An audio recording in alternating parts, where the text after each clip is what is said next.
Well, Austin 316 says that I just listen to Cosmere Chronicles, the podcast where we follow two first-time readers, Sheta and Justin, who chronicle their journey through Brandon Sanderson's Cosmere series. On today's episode, we'll be chronicling Mistborn, the Hero of Ages, chapters 28 through 33. So now it's time to throw it over to the host of Cosmere Chronicles. This is Joe! Thank you, Joe. Hello, everyone. Welcome again to Cosmere Chronicles. It's on this smooth talking podcast. Today we have Sheta and Justin with us. Hey Joe. I'm trying to be smooth too. All right, and Justin is silent. And this week, once again, we are bringing back our kind of once a book guest, Nick. That's me. Yep, and Hello. as a reminder, he too is reading along with us. So he is as blind as Justin and Sheta are to the book series. Yes. All right. So, looks like Justin's been kidnapped. Am I back? Yep. Looks like the kidnappers. Yeah, I have no idea what happened there. You're stupid. Off to a good start. All right. So now we're over to our random question segment. So, question I'm deciding to ask this week is, what is your guilty pleasure movie? Like a movie that really is not considered good, but you still enjoy just watching it. I don't want to say. Fun. It's meant, if it's not embarrassing, it's not a guilty pleasure. You have to feel guilty about it. That's true. That is actually Yeah, true. you can't come up here and be like, oh, my guilty pleasure is Schindler's List. I know, yeah, okay. So you have to be embarrassed. Okay. I'm going to be brutally honest. Mine is Star Trek Into Darkness. I think it's an awful Star Trek movie. I think it's really terrible, but I just love it for God knows what reason. I just will watch it anytime I see it. What about Star Trek Beyond? I fucking hate Star Trek. No. Or Nemesis? That's a whole different kind of category. Yeah, I liked that one too. Nemesis? I don't feel guilty as you do. Oh, Into Darkness. Oh, yeah. Well, Um, I feel like Into Darkness gets much worse the more you know about all of Star Trek. Yeah. Like, oh, if you're absolutely. if you're a more casual fan, you watch it, it's like, oh, this is pretty good. If you actually know more about the characters and everything, it's just like, this is pretty stupid. Why in God's name is Benedict Cumberbatch playing Khan? Are you saying that Benedict Cumberbatch does not look like Ricardo Montalban? No, he does not. And he looks even It's less pretty like random, Khan. yeah. All right. These are my guilty pleasure, but kind of comfort movies. I can't decide between the two, so one of them is Day After Tomorrow, and then it's just cozy, especially when it's cold, like it's gonna be in the next couple days here. And the other one is Deep Blue Sea. Whoa, funny. a Sheta. Throw shade at Deep What? Blue Sea like that. Mine is also a Tom Jane movie. It is The Punisher. I think it is perceived as not a great movie. I always thought that was I a do good like movie. it. I have problems with it as a Punisher movie, but as a movie, I do like it quite Okay. for the most part. Shoot, maybe I don't feel guilty enough then. The extended Yeah. director's cut is terrible. I bought it and watched it. It's just like, oh, here we go. And it's like, I can see why these scenes were cut. This is dumb. It's sad when I that think happens. you might have to go guiltier, Nick. Sounds like we got some Thomas Guilty. Jane fans. Shoot, I'll have to think about that. Yeah, like everything I've seen Tom Jane in, I've liked. Arrested Development, The Mist. How, the new Jurassic Park movies, those get a lot of flack, right? They get a lot of flack, yeah. Yeah. Especially I the just- later ones. I just love dinosaurs. And I've I know only- they're not. Someone I've who only likes dinosaurs would probably hate that because they're not accurate at all. But They gave a reason. Yeah. They said that they I know they They gave a reason. Which They- I they thought was genetically bull. altered- They should have said that's bull. In universe, they should have kept it that's just how dinosaurs looked like in that world. Yeah, who cares? That would have been also easy. but that world's supposed to be our world. No, it's not. There's no dinosaurs walking around on Jurassic Park in our world. What are you talking about? That we know. Yeah, Justin, that stuff was kept under wraps. Yeah, Oh, didn't you see okay. the movie? I think that's a Yeah. good valid answer. There's a lot of prestigious critics out there who would yell at you for it. Am I the only one who That's gets annoyed at real dinosaur defender people? Like, Yeah, fuck them. That's what I say. like real dinosaurs had feathers. They do not look like that. And I was like, no, I think they look like that. well, I'm fine with it in the movie because, like I said, it gave a reason. I just get annoyed when in the real world people keep using the term velociraptors wrong, because the dinosaurs in the movie, what they call velociraptors, those aren't velociraptors. No, Joe, I deeply disagree. Society decides what a velociraptor is. That's what I Yeah. think. They don't. I think I think paleontologists decide what a velociraptor is. Even Michael Crichton, the author of the book, said, "Yeah, I knew those weren't velociraptors. I just like the name more, so I used it like that in my book." Total disagree. I refuse to call that. Pluto's still a planet. Dinosaurs had scales. That's just how I feel. Okay, you're factually wrong, but okay. Yeah, and in 50 years, they'll tell us they had scales again, and then everyone else will be wrong. Then who will be laughing? All right. Believe Anyways, what you want, Justin. Mm-hmm. The world is as you see it. my guilty pleasure. I'll throw two out there. One is the movie Good Burger. Jeez, It's- throwing shade at Good Burger now, too. Let's be You guys honest, are brutal. it's kind of a dumb movie. It's even when it came out, it's not like it was some super popular children's movie, but I liked it as a kid, and even now I watch it, it's like this is dumb but enjoyable. And the second one will be the Ben Affleck Daredevil. Not the theatrical cut, it has to be the director's cut. Mm-hmm. Because those get a lot of hate. That movie gets a lot of hate on it. Also, it was during that time in the mid 2000s where no matter what Ben Affleck did, he got hate. But yeah, I feel like the theatrical cut's pretty bad, but the director's cut is actually a really good movie. But Joe, No. then you don't feel guilty for it because you're saying it's a good movie. Yeah, I don't think you feel Yeah. guilty enough. No, no, but the thing is, I think it's a good movie. Everyone else still says it's bad because it has Ben Affleck. Yeah, but that's not what a guilty pleasure is. You've got to be like, I know this is not a good movie, but I still love it. And that's what I said Good Burger was. Oh, okay, I guess, yeah. Yep. I like this. We should keep going. The worst movie of all those. I don't know. I don't really consider any of those that bad personally. There's merits in them that make, Mhm. I believe you guys like it. You actually enjoy it and stuff. All right. Well, then let's go on to the negative train then. What do you feel is the worst Marvel Cinematic Universe movie? Oh, it's the Marvels. It's just a fact. Oh, You know, it's- yeah. I haven't seen the Marvels, so you Oh, might be you're right. lucky. But I didn't really like the Eternals that much. Yeah. Oh, That's they're only boring. because it's boring as shit. Oh yeah, that's why. Yeah. I mean, if they made the movie and made it not boring, you probably would have liked it. Yeah, that's fair. That's the dumbest thing I've ever heard. What? You know, if they made this movie and they'd made it well, you'd probably think it was a good movie. It's like one time I was seeing people arguing about like a character in this one book, and somebody's like, "Hey, don't blame her for what she did. That's on the writer. It's only the writer's fault that she did this stupid stuff, and you dislike her."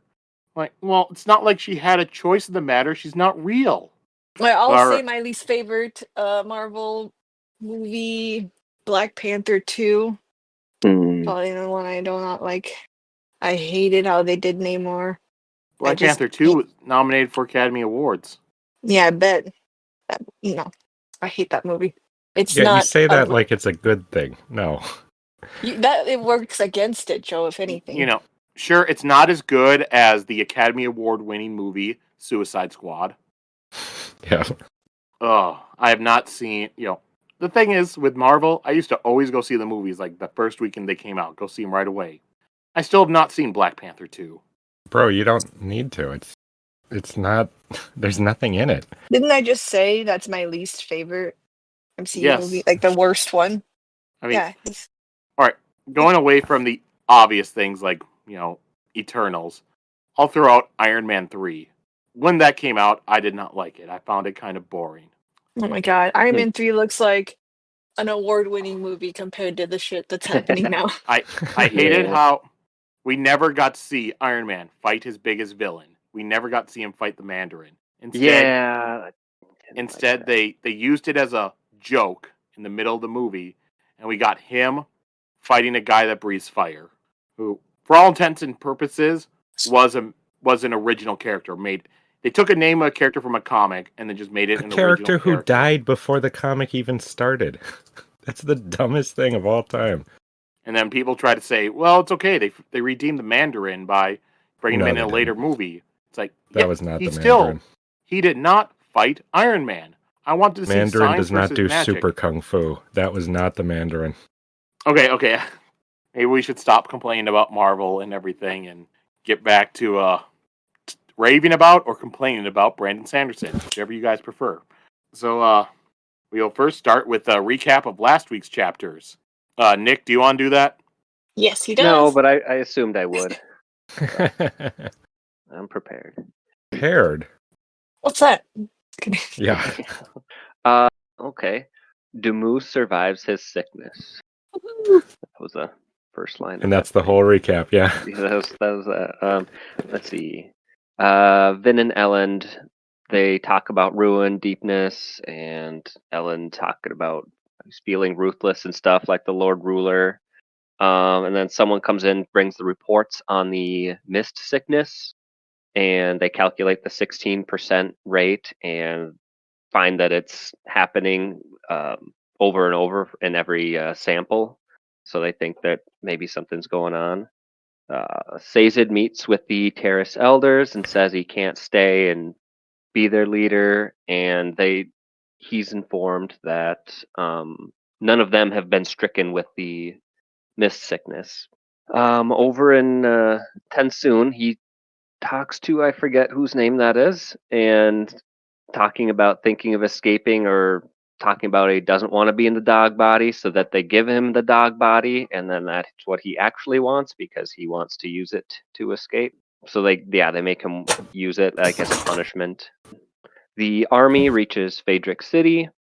Ellen talks about their plans to take the city and asks Vin to go scout because Set has some informants. Meanwhile, Spook, he now has thug powers.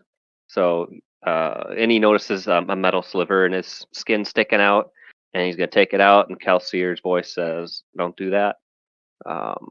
He goes to a tavern and gets some drinks, and really just looks around and thinks about stuff. And then people notice him, so he ditches. Vin sneaks into the city. She finds that informant, Slow Swift, and Slow Swift says Yeoman is ruling well and talks about that there's a ball being held, and he's kind of hesitant to provide info to help invade, of course, but then Vince kind of counters and convinces him, and so he says a few things about Yeoman. She goes to find a second informant, but she finds him and feels uncomfortable and doesn't meet with them. She scouts Yeoman's place, goes to where the ball's going to be held. Then she senses some allomantic pulses, thinking maybe there's a Mistborn, but then it vanishes when she tries to find it. So she then goes back to the army. And then I know this is never mentioned, but also a bunch of lore dumps in the epigraphs. I feel that's an important part of the recap. Yeah, there was. It's interesting that the epigraphs before were kind of more supplemental, but they seem like they're really, really relevant now. Mm-hmm. All right. So this week, we read the rest of the book. Right? Yeah. I'll just fake along. All right. So we read chapters 28 through 33. So, how would you guys? What are your thoughts with these chapters? When it kind of like how I expected, I think, from last week. Yeah, I guess I don't think anything too surprising happened. Normally, when Nick's on here, something insane happened, so I was almost surprised something didn't. Me too. I was like, wait a minute, what? Like, what's gonna happen? But it's like, all right, I already read the chapters. Like, All right. Well, then let's just go and dive into the chapters head first. So, starting on with chapter 28, Epigraph. One final aspect of the Lord Ruler's cultural manipulation is quite interesting, that of technology. I've already mentioned that Rashik chose to use Kaleni architecture, which allowed him to construct large structures and gave him the civil engineering necessary to build a city as large as Luthadel. In other areas, however, he suppressed technological advancements. Gunpowder, for instance, was so frowned upon by Rashik that knowledge of its use disappeared almost as quickly as knowledge of the terrorist religion. Apparently, Rashik found it alarming that armed with gunpowder weapons, even the most common of men could be nearly as effective as archers with years of training. And so, he favored archers. The more training dependent military technology was, the less likely it was that the peasant population would be able to rise up and resist him. Indeed, Sky revolts always failed in part for this very reason. Yeah, I think this is something that we had brought up before. Well, someone had, like about they had canneries. I think is when it was brought Yeah. up. Like that seems like yes. a technology Mhm. that they shouldn't have, and that they had watches, but they don't hmm have gunpowder or steam engines. So Yeah. that he stifled their technology makes a lot of sense. And like they said, across 1,000 years too, to not really have any advancements. I was really glad they touched upon that. I was always really curious and interested about it. It's wild. I also think the point out about the less skilled that the peasant class needs to be to utilize a weapon, or the more training you need, the more control you have. I thought that was quite interesting of a commentary too. Yeah, those are scary um, thoughts to have as a ruler. like, hmm like I don't want them able to defend themselves or fight me and stuff like that. Like, Just interesting. To shoot a bow well, you need quite a bit of training. You're not going to be able to kill anyone with that, but with a gun, pretty much anyone can do it, as long as they know how to turn the safety off or whatever. Into the chapter. Elend is asking Vin if she is sure that it was the Mist Spirit that had been following her. She says that she doesn't know, but she adds that Sazed was convinced the Mist Spirit was not evil. Elend hesitates to agree because he remembers being stabbed.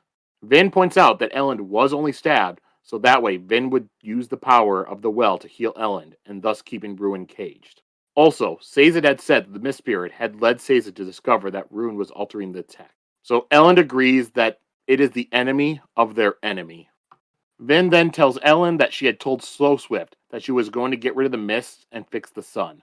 Ellen decides that he doesn't need to be another follower of the Church of the Survivor, and instead needs to be a good husband, so he tells Vin that they will do it.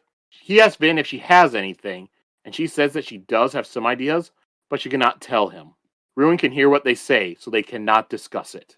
geez, this is where as a husband and wife, you gotta speak with no words, just look with a look. Like, Like do a Black Bolt thing. yeah, Can it like read? you just kind of nod and like, you know what I'm saying? Like, Can it see all too? Can it see like sign language? That's a good question. Well, I'd assume so, because it can alter the text. Yeah, but Yeah. sign yeah, language isn't text. Hmm. This yeah. Or if you come up with your own like sign language, like That it can't understand.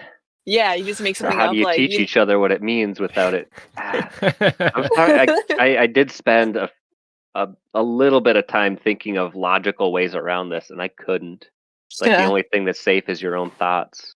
Yeah, like Sheta said, you'd need to be able to read the other person's like look, basically.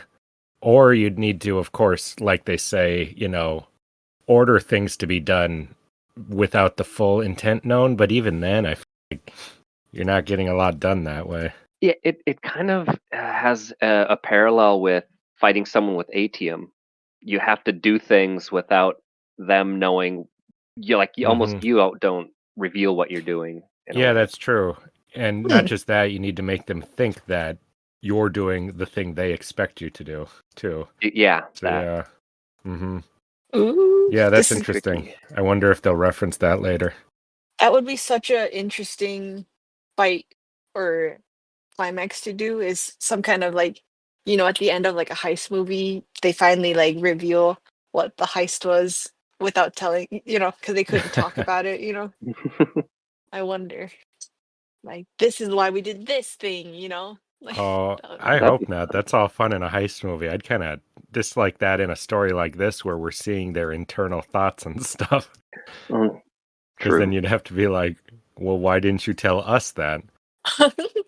Because it It turns would. out we're Ruin and we're the ones they're hiding stuff from. Is that it? This gets really meta at the end. Wow. All right, and then Vin tells Ellen that the reason that she had finally agreed to marry him is because she realized that he trusted her as nobody else ever had. Ellen tells Vin that he did think that she was strange, but it didn't matter to him because he trusted her. He asks if there is something that he can do, and Vin tells him to be the one that takes care of the percentages issue, and not to tell her what he discovers. They are going to have to trust each other.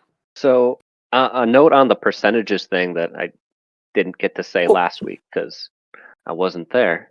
So, what's weird is if it's exactly 16% every instance, that implies that who is getting sick isn't determined until the moment everybody's exposed. Oh, yeah, So, that's true. you don't know if you're going to get sick or not, and it's very completely dependent on what group you're with, because it's almost like Ruin has to be choosing at that moment, the 16. Because what if instead of this 100 you take this 50 and that 50, and it has to be Yeah, decided at the. that is And true. That it, throws it away a makes lot of our, yeah. it make me wonder other things, like just things that might not be revealed, but like what if two groups did it like 5 miles apart? Is that part of the same group, same 16%? What are the rules for that? What if you sent people out one by one? You know, would You're going to start, every 4 out of 25 get sick? And would it be like in order? Because then you could decide who gets sick. That's are you just where going to, my mind went. And are you going to start others doing might like an disagree. SCP file where you find an anomaly and you test it with all these like random prisoners to the most Yeah, darkest, furthest depths you can to pretty research it? much. Because Because that if would you be super interesting. if you sent people out and like every 4 out of 25 or every sixth gets sick, then you'd say, all right, well, we're going to let these people get sick because we don't want these people to get sick. Yeah, yeah. It's just weird. But That's a good, I'm sure they're going to touch more on it. I'm yeah. curious what they come up with. That is a good point, though, because that really makes us question a lot of our thoughts about why, just our assumptions about who gets sick and why, because we were talking about before about maybe it's something in you if you're, more of the ruin stuff or not, or if it's something about you Mhm. falling to darkness, yada, yada, yada. But what you're saying pretty much just takes that away completely out of the picture, and it would just be something totally different and very strange. yeah. Random. Mhm. And that's actually scarier because then there's no thing that protects you, you know? Yeah. All right. And we know later that Ruin's purpose, right, is to break things down into smaller and smaller segments. So there must be some limit on how much it can break at a time or something. Also, we know the terrorists do not get sick either. Oh, that's kind of. Right. So if you had 100 people and 20 were terrorists, the 16% would only apply to the 80, or would it still? Yeah, See, seems like they're just immune.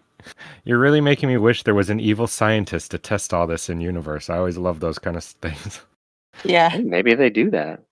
Only if Ellen tells him about it.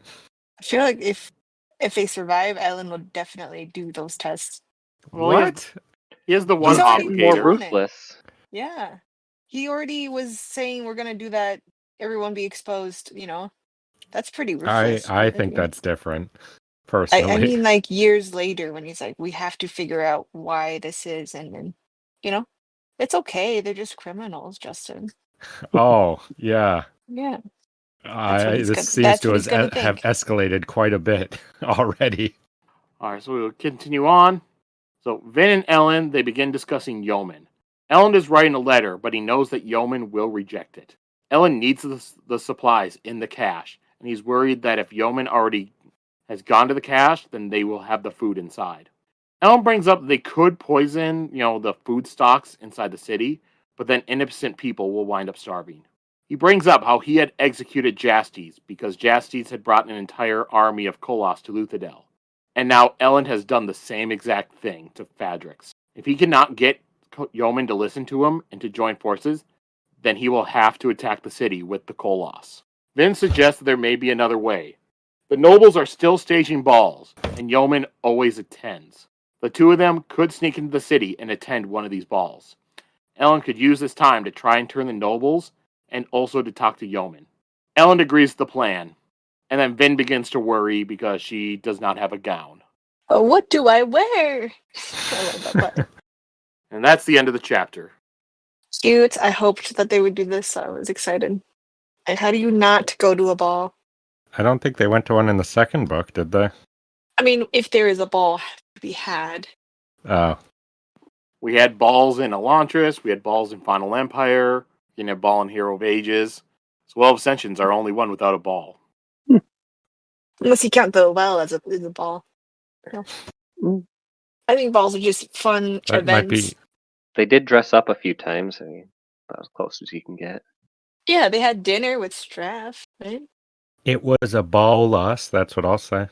Yeah. Oh, too soon, Justin. It's been a year.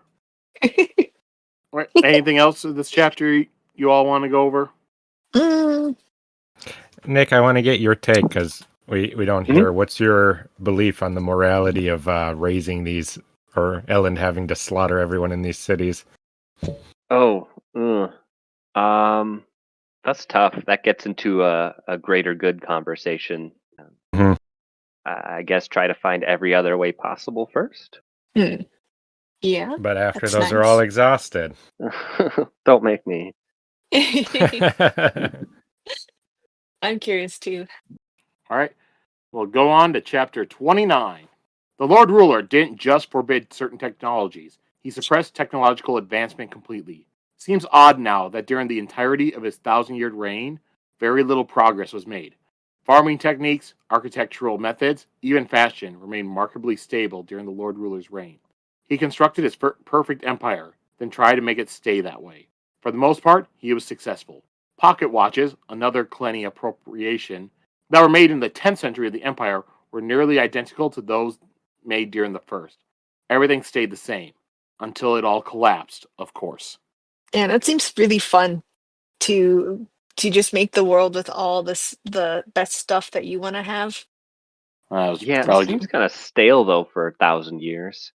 Like one of the worst things about immortality is that I feel it would get stale. So Mhm. intentionally keeping everything the same for 1,000 years sounds awful. Probably why he kind of had that attitude when he met him. Like he was just kind of done. Yeah, maybe.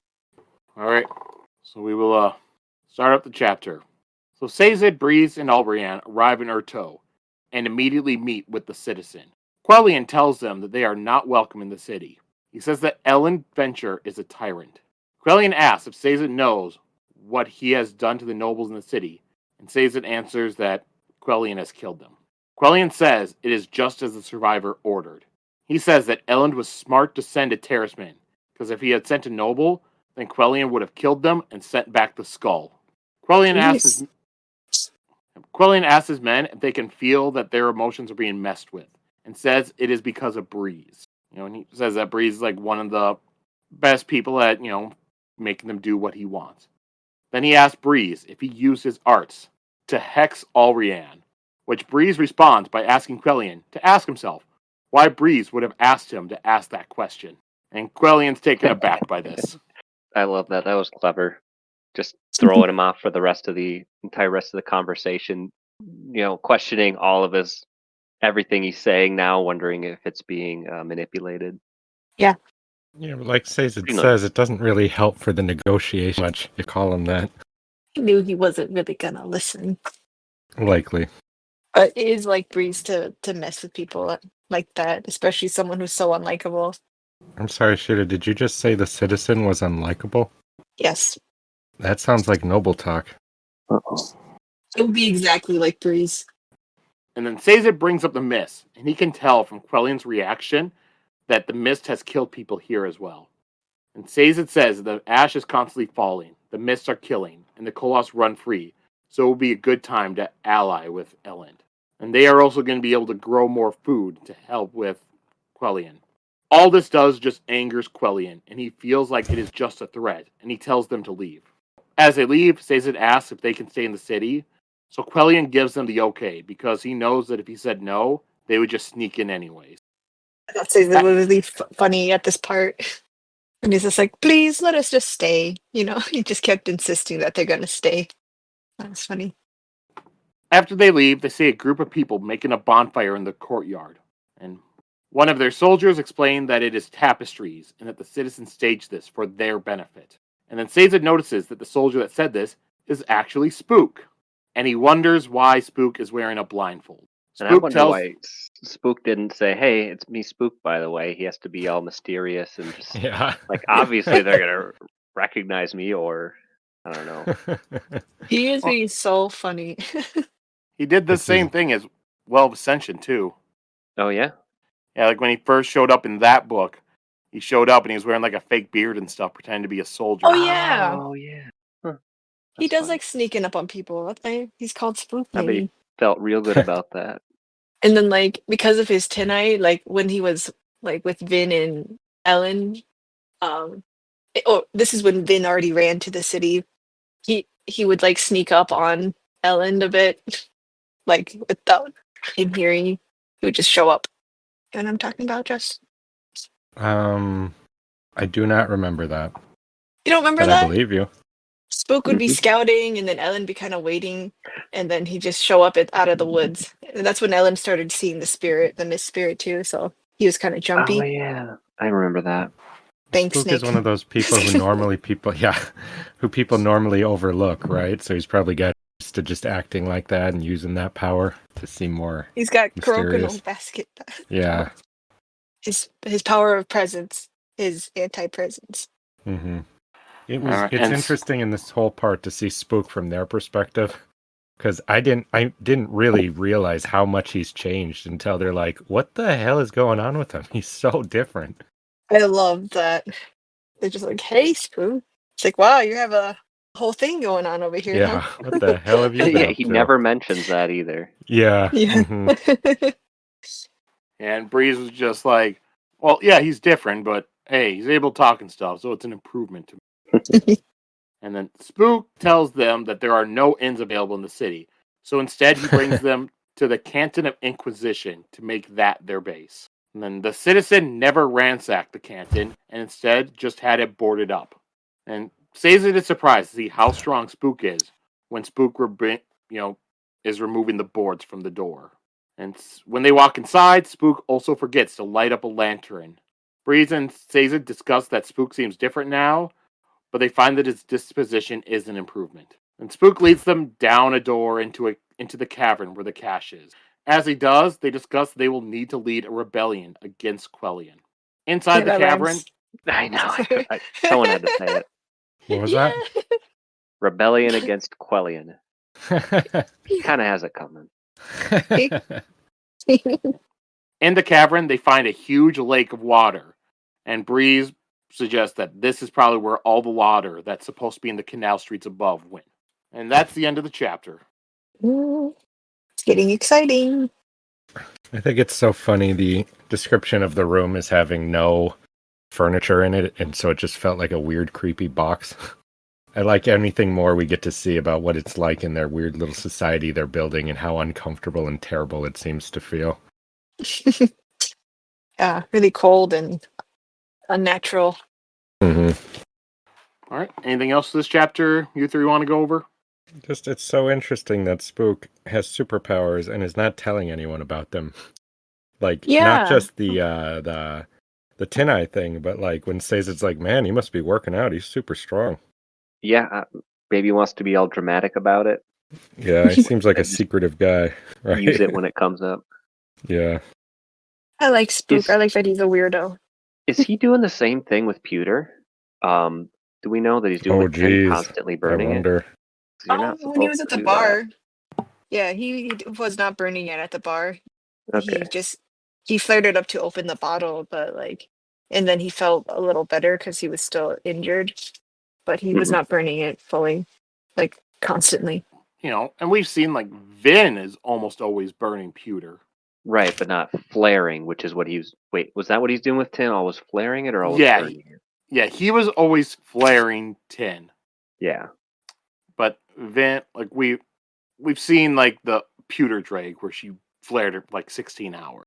Oh, okay. I don't know if you already touched it because I stepped out or I fell off for a second, but just he has the bright red uniform, and then his guys he's with has a slightly less brightly red one. That was really interesting and funny. What was Mhm. that? The citizen, like Oh, they're all wearing He had the his more bright. work things, but they don't know about the dyed bright red thing we heard about, so it's just weird. So it's funny to see them look at him and it's so bright, and the guys next to him, it's also red, but not quite as bright, But from the context of not even really knowing the guy from these new characters coming in. Sure. Yeah. All right, well, we'll move to chapter 30. Originally, men assumed that Rashik's persecution of the terrorist religion came from hatred. Yet, now that we know that Rashik himself was a terrorist man, his destruction of that religion seems odd. I suspect it had something to do with the prophecies about the Hero of Ages. Rashik knew that preservation power would eventually return to the Well of Ascension. If the terrorist religion had been allowed to survive, then perhaps, someday, a person would find their way to the well and take up the power, then use it to defeat Rashik and overthrow his empire. So, he obscured the knowledge of the hero and what he was supposed to do, hoping to keep the secret of the well to himself. It's always so interesting when we get the bits and pieces of why he's obliterating and doing all these horrible seeming things. It makes me so curious if we're going to get a justification for the murders later on. That would be game changing about the character, I think. We've Yeah, been pretty getting much. bits like that, yeah, already. Mhm. Well, we Pretty know much that he everything made the has happened. ska like more subservient and dumb. He, um, he was obliterating and hunting down the religions for a reason. This one you could argue was somewhat selfish because, he's worried about people taking his power too, but it's still really interesting. We're finding reasons for a lot of the different things, and that's murdering people on the street was definitely one that we hadn't gotten a reason for yet, but we'll see. That's the big unforgivable one so far. If they can find a way to justify that, I will be very impressed. Sold. Yeah, sold. I'm all on the Lord Ruler train. I can't believe he suffered alone like that. What a He hero. suffered alone. Yep. What a noble man. No one ever knew what he did for us. Yeah, Like- yeah. That'll be what Vin says later in the book. Elend is discussing his plan to go into the city and to go to a ball with Ham and Set. He had expected Ham to try and stop him, but Ham didn't. And Set expects Yeoman to just run away once Elend arrives. But Elend doesn't think that will happen. Yeoman would know that they could have just had Vin assassinate him if they wanted to. Yeoman will stay to see if he can gain some advantage from talking to Elend. Set asks if he'll get to be leader if both Elend and Vin get killed. But Elend says that Sazed would be emperor. Since Sazed's currently in Urteau, though, Set would be the leader in this area. And then likely the Mistborn that kill Elend and Vin would come after him.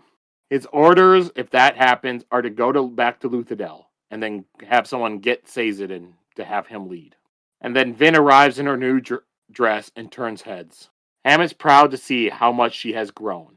After Vin and Elend leave and go into the city, Ham asks Set if it is true that he cannot move unless someone else moves him. And Ham says that he has some philosophical puzzles for Set. The best part, poor guy. That's so sad. I feel like, yeah. But then he However, deserves it. they do say Set's a bit of a poet. Maybe he'd secretly enjoy it. He would. It'd be just like how Breeze and Ham is, or used to be, No, you know? I think Breeze legit gets annoyed by it because he finds it useless and just like, self-indulgent. But if Set truly is like I forget the guy's Like a name, writer? but how he described him. Yeah. Maybe they'll be best friends when they come back. Oh, that would be nice. Yeah, well, also, Ham, I think, brought this up because earlier in the conversation, Set was like, we don't need your philosophical, puzzles. Mm-hmm. Shouldn't have Why said is that. it that Breeze specifically likes talking to people about these things who hate it so much? He's got people like Elend right there who would be more interested in it. Oh, you mean Ham? Yeah. Oh, did I say Breeze? Sorry. He probably does talk to Elend with it. But right now, Ellen's on a date. Yeah, but he seems to Date really night. enjoy when the guy doesn't want to hear about it. That's funny. Well, as long as they're better than when he talks to Vin. What about all this stuff? Doesn't matter. That's how you shut him down. Yeah. All right, and then Vin and Elend arrive at the ball and make a spectacle of it. They land right in the middle of the carpeted entrance. They walk inside and they go to an announcer, and Elend hands them a card to announce their arrival, which surprises the guests. Vin and Elend go in to mingle, and they look at Yeoman, who is shocked to see them. The two of them decide to split up and talk with the nobility, so that way Yeoman can settle down before Elend goes over to talk to him. Vin pretty much finds the head woman in there and decides to take her down. She sits at the table with her and tells the other women that the head woman is planning on betraying them by leaving the city and leaving them all to die. The woman gets upset and says that Vin's threats don't frighten her. One of the other women calls her Lady Patricin, and Vin remembers that Patricin is a cousin family of Allrianne. So she mentions that she killed an Allrianne once, and that Shan was a clever woman and a skilled Mistborn. Vin tells the women that it is true that she killed the Lord Ruler. She talks down Lady Patricin and pretty much tells her that she doesn't matter. And while she's doing all this, Vin is soothing all the other women during this conversation. When Vin gets up and leaves the table, the other women get up and follow her. You know, this might be the scariest thing I've seen Vin do, because when she's fighting guys with powers and stuff, that's all tough. But with these people, they can't even... They have no ability to stand up to her powers and her absolute lack of care about their rules of engagement and stuff. It was pretty scary. And hey, we had Shan gets brought up again. Yeah, my girl. Yeah, she probably wasn't brought up all of Well of Ascension, I think. Well, maybe, but Yeah. All right. I still think Ellen should have picked Shan over Vin. She would she was not gonna be a good. kill him, I believe. Yeah. That was only a theory they had. There was no proof of that. Yeah. That's just the theory they had, that is once she gave birth to an heir, she would have killed him. We don't know Really? that. Yeah, they said that in the Goodness. first book. Is that they believe, like, this is after Shan's dead, they believe that that the plan might have been to, marry Elend, have his baby, get an heir, and then kill him and take over the Venture House. That's cold. I can't believe Good that. plan. But we also don't know that. They could have maybe she was just pissed that he broke off the engagement. Yeah, she's just a woman spurned. Shan did nothing wrong. Is that what you're saying, Sheta? Mm-hmm. You have a We need- right to defend your man. We're all just Shan apologists on this podcast. Yeah. I wonder Nick, if I she'll hear you return. curiously not defending Shan over there. Yep, you are correct. We may be the only podcast out there that defends Shan, defends Zane for 1/3 of us. Yeah, I do not defend Zane. Okay, don't Yeah, drag but me in you with love- that. But you love Strahd? There's not Strahd. Strahd. Yeah, Strath. Ellen's, yeah, Strath. Is that really Ellen's dad? That is so weird. Man, sometimes you think of things like you remember things. I mean, You forgot that Straff was his dad? he was such a he was just such a big bad guy that, and we barely got to see them do Oh yeah, father it's son funny stuff. that in so the like, grand scheme of things, he's actually not that big or memorable or important. It's really sad for him. yeah, Elend is emperor and he's a big deal. So it's just Mhm. so weird to think that his dad was such a weird loser. But it does make me suspicious of Elend sometimes because I'm like, you know where he came from. That guy is the worst Jeez. character in the whole book. You know, I think he should. Don't know. He if should be it- less worried about being like the Lord Ruler and more worried about being like his dad. I don't know. I've read the Ellen chapters, and I really don't think that he's hooking up with like 80 Ska women to make an army of Allomancers. Maybe if Vin died, he would do that. Don't come at me. the greater good and all. Yep. I need to bang all these chicks for the greater good. There's nothing I can do about it. It's just to maybe get Mistborns out of. He's Mhm. not enjoying it. And then I'm gonna Yeah, I meet need the to beat kids. those Mistborn. Yeah. Yeah, and then we You gotta know- beat the kids to make them snap. Yeah. You know, I think you're really misunderstanding the Ellen character. we're talking about the Elend character after he's lost all hope. This is a Yeah. totally different character at this point. This is post Vin. Yeah. Mhm. Okay, anything else with this chapter you two want to go over? Or 3? Mhm. No. All right, so on to chapter 31. Rashik wore both black and white.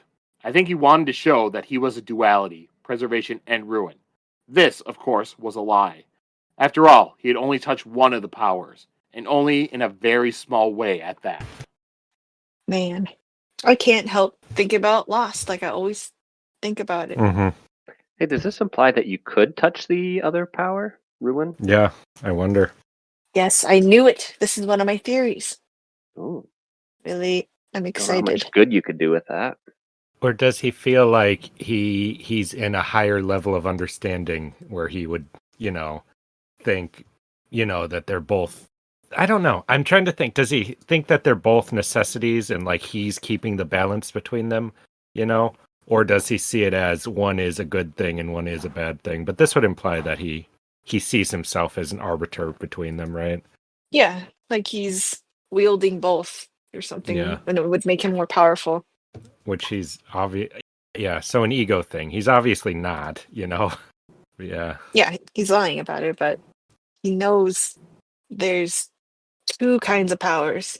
And if you mastered both, then you would be master of all or something, That's funny though, that he would try to act like he is. Chapter begins. Sazed, Breeze, Allrianne, and Spook are talking in the cavern. Spook has not told them about why he wears his blindfold. And Spook confirms the lake was created from the rivers above being diverted by a project that likely took decades. The Lord Ruler wanted to have a lot of fresh water available in case worse came to worse. Allrianne brings up what they should do about the citizen. Spook says that he needs to die, but Breeze says that won't work. Unless they take down the citizen's entire system, then one of his men will simply take up the mantle and continue things as they are. They first need to undermine the citizen, and then they can take him down. I And love Sazed that Breeze suggest- uses the word make his philosophies look silly here. Like the most insulting word I think you could pick for something they Silly. feel so strongly about. Mm. And then Sazed suggests that maybe they can work with the citizen instead, which upsets Spook. Sazed says that he does not fault the citizen's views. They cannot blame him for following what he believes Kelsier's wishes were. In a way, the citizen's ideas are truer to what Kelsier wanted, since he did not put a noble on the throne. But Spook says that it is just wrong. Kelsier did not want people to be bullied. He wanted them to be free and happy. Sazed then agrees to that and asks what action they should take. Breeze says that they wait a while he gets a feel for the city and how close the citizens are to rebelling. Spook just wants to do it Kelsier's way and to take out Quellion. But Breeze says that won't work because they don't have Kelsier anymore.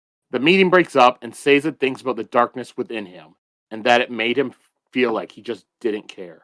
He has to keep going through his religions because one of them will have the truth. A part of him wants to go out and talk to the people and to learn about the Church of Survivor, but he pats that down because he had already ruled out that religion. And he finds the big plate in the wall the Lord Ruler had left behind. It talks about his plan to reuse the well in order to keep Ruin trapped, and that he could feel Ruin's touch on him. If he died, then he hoped that these caches would provide some protection for the people. It's just so weird to hear the Lord Ruler talking like that with what we know about him. Yeah, I'm Or at really least- happy we're learning about him. Mm-hmm. Yeah, coming from like someone who's immortal to looking at someone who's just so afraid of ruin and having all these plans in place that, yeah. Yeah, it does not fill me with optimism how worried he is and how hopeless he seems.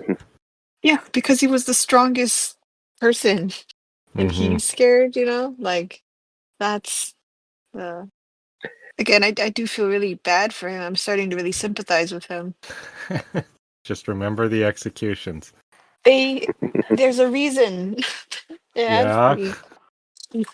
Mhm. Yeah, he was keeping the Ska down so that way they wouldn't rebel. It's for their own good, though. He's protecting them. Yeah, protecting him. I would not go that far. He was protecting his power. All right, I'm We not don't going to know, say Joe. We don't know. I'm not going to say that randomly grabbing hundreds of innocent people and beheading them in a square is for their own good. Like I said, we don't know until they tell us. Very well could be. Yep. All right. Sazed walks to the lake in the cavern, and Spook comes up to talk to him. Sazed watches as Spook takes off the blindfold, and Sazed also pays attention to his gloves, which he is always wearing. Sazed figures it must have to do with Tin. Then Spook tells Sazed that he believes that Kelsier is still with them, and if any religions talk about this. Sazed says that some do, and doesn't expand on that. Spook asks if Sazed will preach one of them, but Sazed says that he does not do that anymore. When Spook inquires why, Sazed explains that he doesn't find solace in the religions anymore and cannot preach something that he doesn't believe in. Spook says that makes sense since those religions are false, because Kelsier is the one watching over them. Oh, that was my Cutie. favorite thing you said. They're cute. And Sazed's just like, wait, what the fuck are you talking about? Like, he just says it like it's a fact. Because Sazed has no idea what he's experienced, you know? That would probably help to provide that context. Yeah. Yeah, that has really made Spook a believer. Yeah. And Sazed says they both knew Kelsier was no god, but Spook tells him that the people of the city believe he is. And Sazed points out the city is in horrible condition and the world is ending. So what is the point in belief? And that's why he no longer preaches. Spook responds by saying that makes sense, even though he thought it was because of Tindwyl. She was never a fan of religions, so he figured Sazed was just doing what she wanted. As he leaves, Spook says again that Kelsier is watching over them. And Sazed thinks of what Spook said and wonders if he really is doing what Tindwyl liked. Did he agree to be Elend's ambassador because Tindwyl was into political biographies? And then Sazed pulls out his next religion and looks over it. Like getting some of Spook's simple country wisdom. I loved it. He's so humble. Like, I don't know nothing. You know, he's so cute. Like, I'm just guessing these things. I don't know nothing. But oh, I love it. Telling Sazed, who is the wisest of them, some wisdom, you know, which is crazy. Mm-hmm. Yeah. Anything else from this chapter? I think it's really interesting. We've met two rulers here, you know, and no, I'll save that for next time. Go on, sorry, or for next chapter. Okay. Here, I think All it's so interesting. Says it's so smart, but you have somebody like Spook comes in and just says something bluntly, you know, because most people are too polite to talk like that. I think. Yeah. Where Spook doesn't grew really up seem to so give a different, fuck. Yeah. Yeah.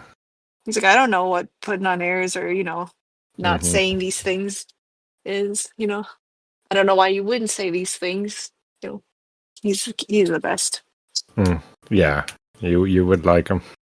All right, next we have chapter 32. Allomancy, obviously, is of preservation. The rational mind will see this. For, in the case of allomancy, net power is gained. It is provided by an external source, preservation's own body. So we start off, and Elend runs into his old friend Teldin at the ball. And if you all remember, Teldin, he was one of the, I think, in Elend's meetings in the first book, the only ones named were him, Jastes, and Teldin. And I think there were a couple other guys who were given like a house name, but not a real name. And Teldin is surprised that Elend had managed to seize power in Luthadel, because he thought Elend would just wind up being a puppet. And Elend admits that he was a bad king, but he has become better.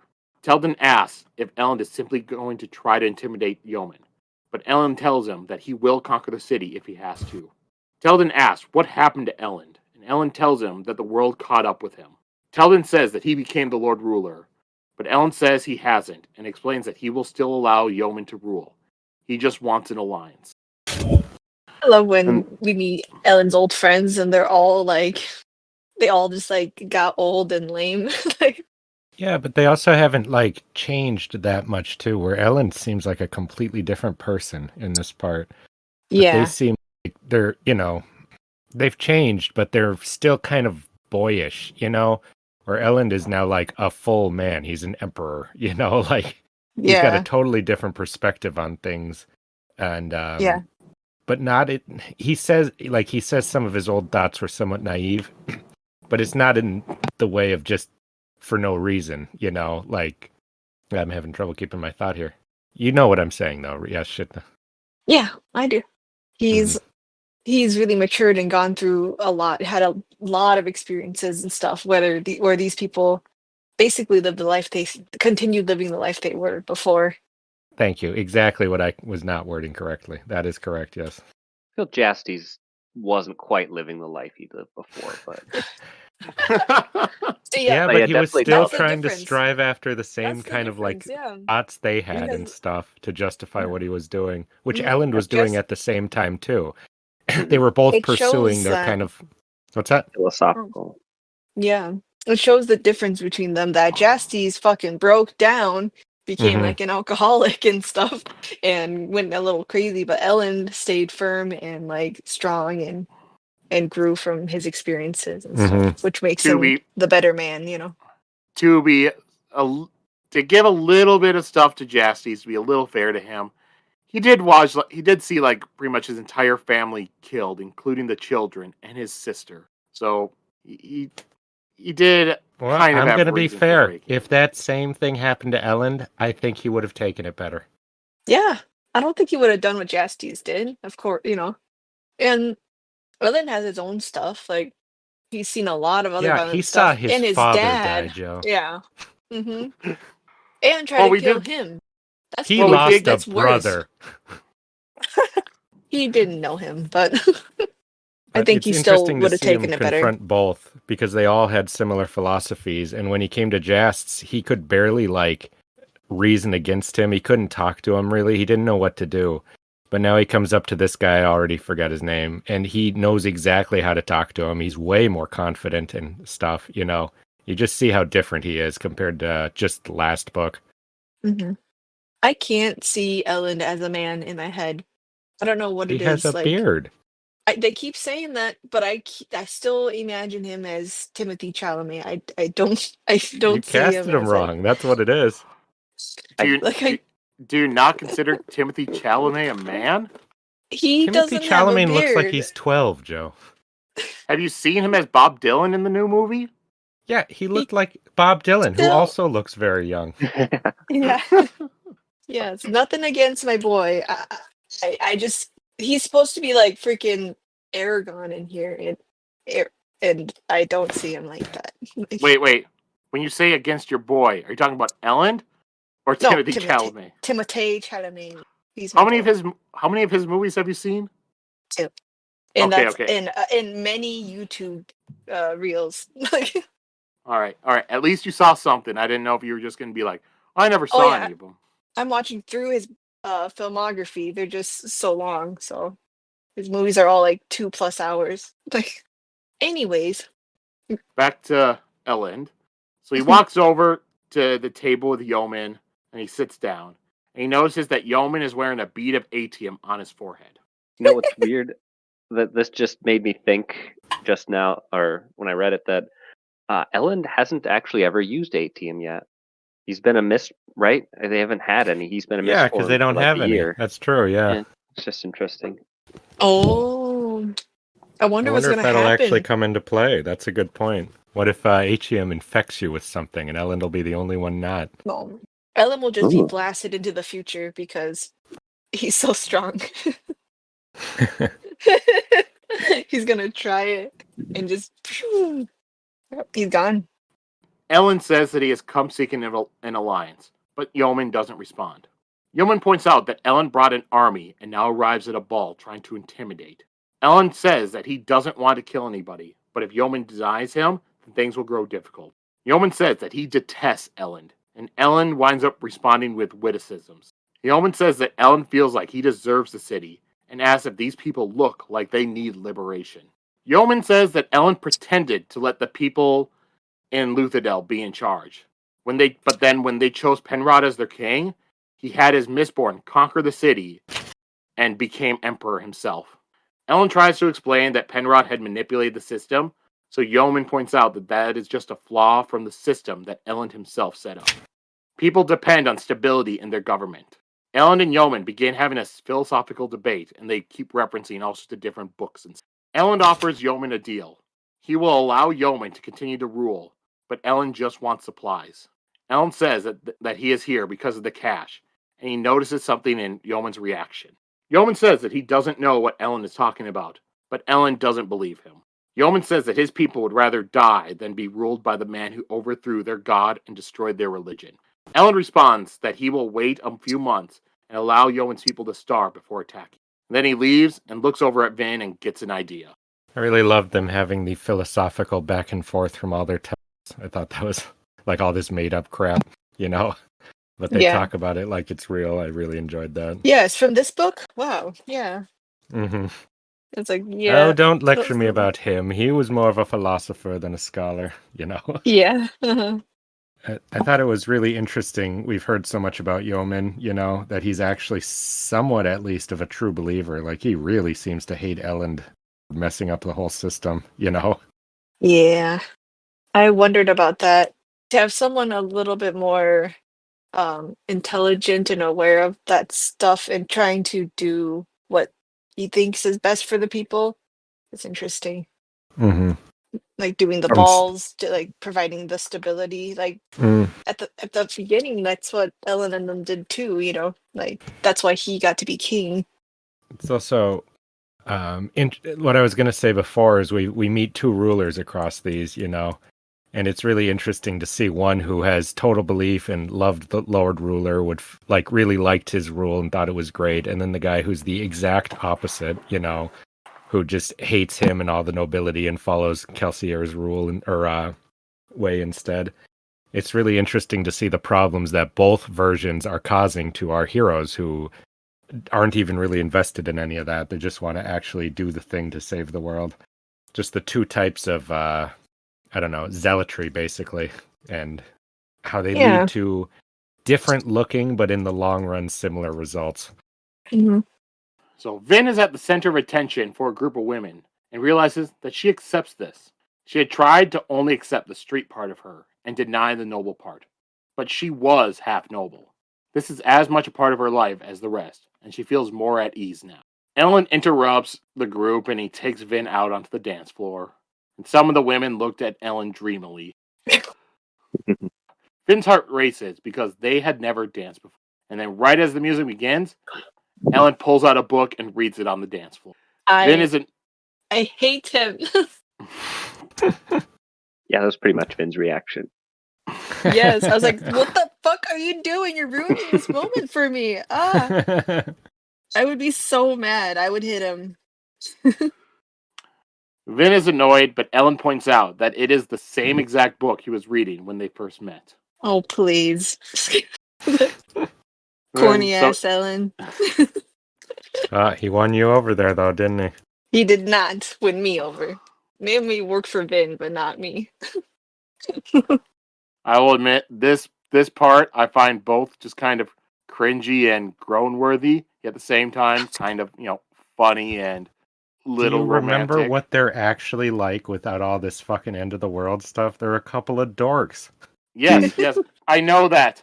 That's why I say this part, it's kind of funny, where it's like, oh, getting out the book and stuff, but also it's kind of, oh, that's kind of cringe, but also, it's kind of romantic. It's all that at once. It's interesting to me, something about this ball is bringing out something of the old Elend, even in the way he talks to Yeoman, Yeah. Mm-hmm.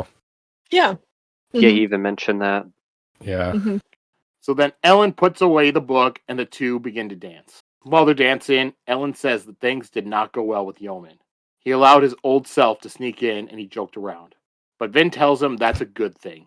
Elend says that his old self didn't make a good king. Vin responds by saying that Elend simply learned about confidence and decisiveness. He can have those and his old self. He's so determined to be a good king that he quashes who he really is. It's the same thing she used to do. They can be both. He is a good man, and he can also be a good leader at the same time. She asks him not to become someone else. Elend thanks her, and she can tell that he still hasn't made his decision, but at least he was thinking. The two of them use their pewter as they dance, so since they're burning it, they wind up dancing fantastically. They attract the attention of the whole crowd, and Elend mentions that there's another ball in a week or so at the Canton of Resource, which is likely where the cash is. Elend points out that Yeoman has a bead of ATM, so the cash might have the rest of it. Vin says they should go to that ball and sneak into the cash to see what it contains. And then they make a grand exit, and Vin leaps across the room to leave. Elend offers free passage through his army for anyone who wants to escape the city, and then leaves the party with a leap as well. Such show-offs. I think it noted that what was he in all white and she was in all black. Yeah. Correct. I did not catch that. That is true. Mhm. We got a thing and going just here. Exactly in the last epigraph, it mentioned Rashik wore both black and white. Preservation and ruin. I wonder if there's a representation there. Not Yeah, that no. necessarily Vin is ruin and I don't Elend's know. preservation, but I could see her being with the right circumstances. She's very destructive. she released ruin. There you go. But she I did think pick she up the wields the power power. of preservation to do it. Yeah. All right. Anything else from this chapter you all want to go over? I just think the ball is fun to revisit that again, and it's a huge change of tone and scenery from literally everything else in these books. Yeah. It was, yeah. It's really interesting. I mean, it was in previous ones, but just to be outside and see all that stuff and then jump to inside and see how everyone's acting is really fascinating. Yeah. For me, it was fun to throw our characters back into an old place for them and see how much they've changed was really fun. Mm-hmm. It was a nice The way little callback. Yeah. The way Yeoman was described, I thought he was, or not described, but the way he's running the city, I thought when they came in, he was going to be kind of a, like how a lot of the nobles are, where he's just likes the fancy things, doesn't really care much or think much about other stuff, kind of like a Telrath type or something. Not Telrath. From Telri, I think was his name in the first book. So I found it really interesting to see that he actually does seem to at least care about order and stability and how to rule a people well and stuff like that. And he's just doing what, he was taught on how to do that, how to achieve that kind of result. Mm-hmm. I can't believe we get to see a Lord Ruler, lover, Mm-hmm. the old ways, is mad at Ellen and them for killing their God king, Yeah. like. But he doesn't seem like a zealot either. Like, he doesn't seem insane, like the citizen does. Yeah, he seems really normal. I wondered where all the normal people were. Looks like they're living here pretending that everything's normal. All right. On to chapter 33, our last chapter for the Hemalurgy is of ruin. It destroys. By taking abilities from one person and giving them to another in reduced amounts, power is actually lost. In line with ruin's own appointed purpose, breaking down the universe into smaller and smaller pieces, Hemalurgy gives great gifts, but at a high cost. It's crazy to me. They're just telling us his purpose openly there. That's actually pretty big, I think. And also it makes me wonder what percentage of the power is lost.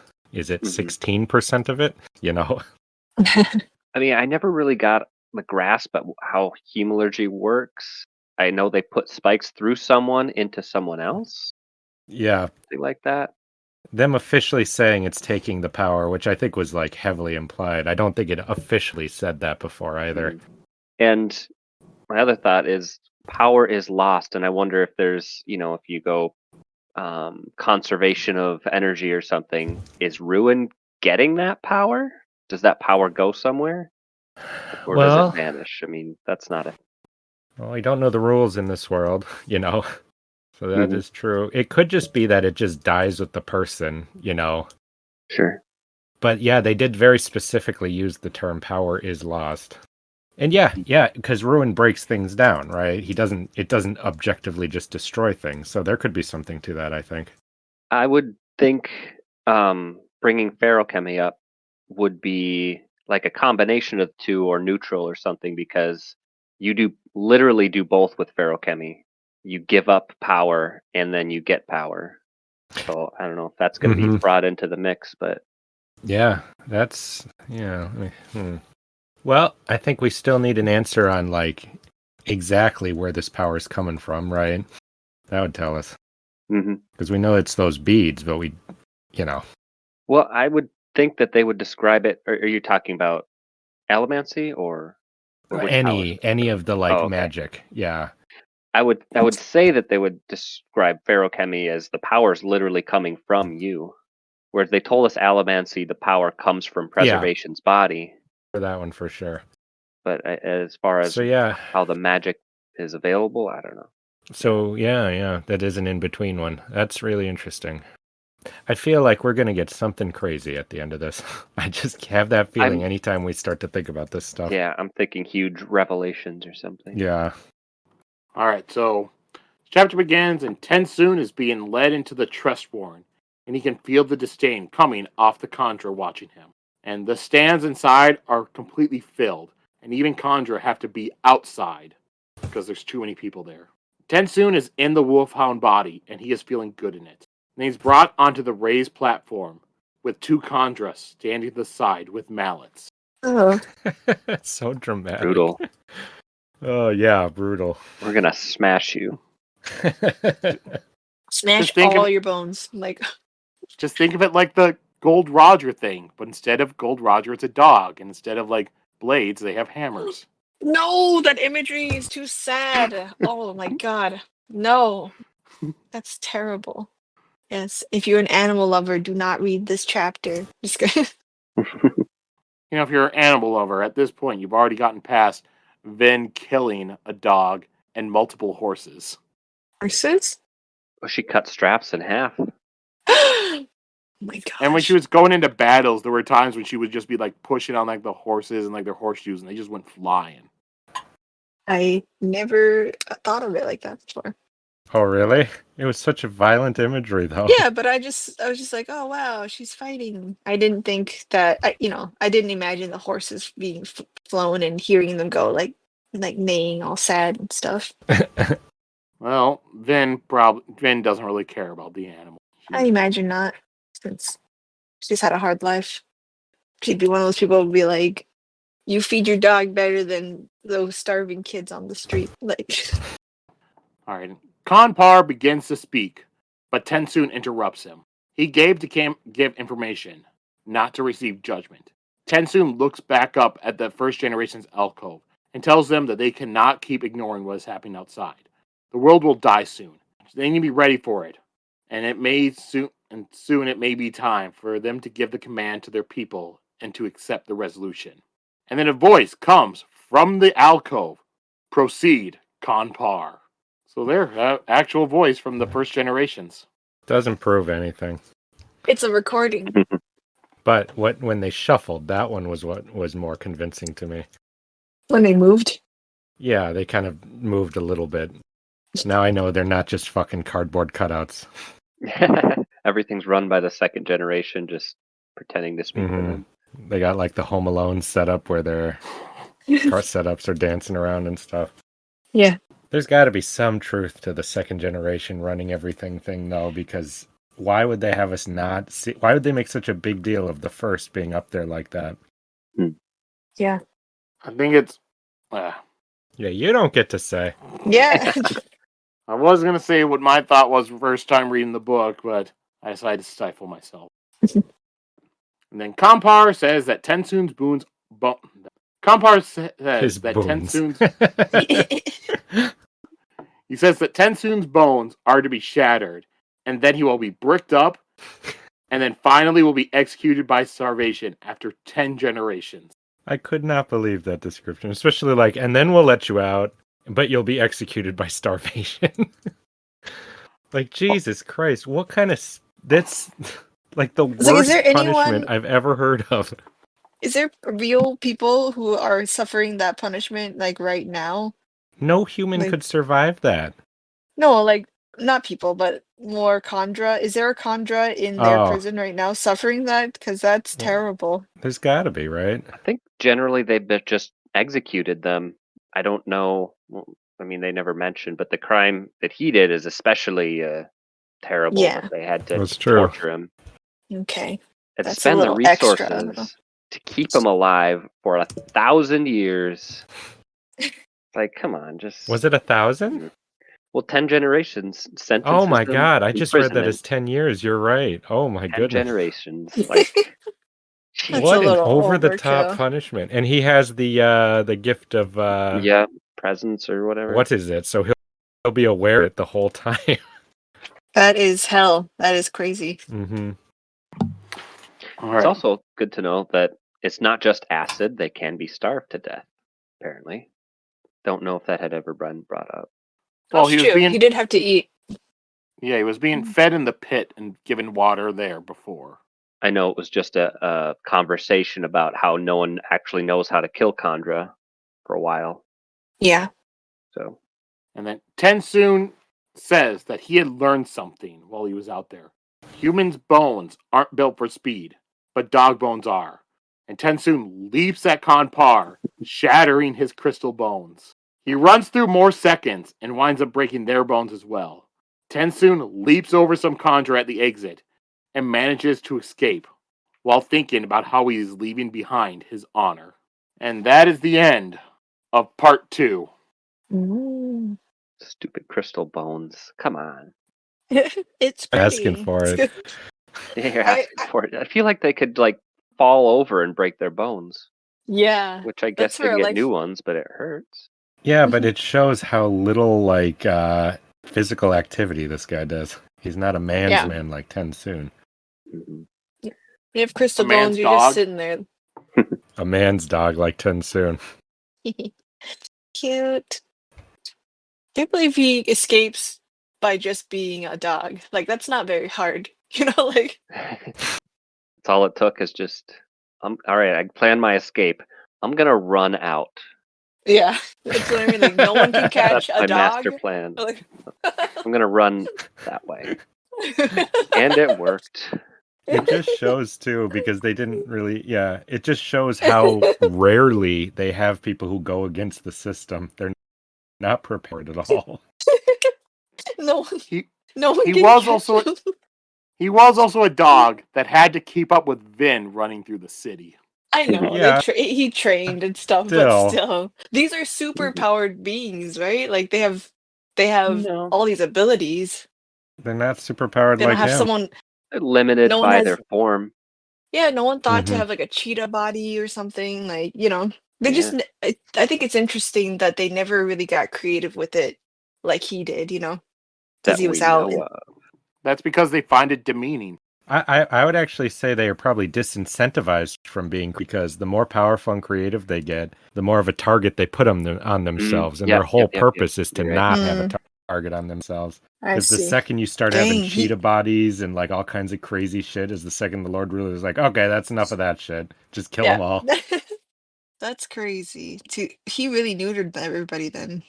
Can't But believe everyone was so scared. even he was like, even TenSoon was like that until Vince started like pushing him to not be like that and get creative with it, which most people do not want their Kandra doing, because that's actually kind of scary.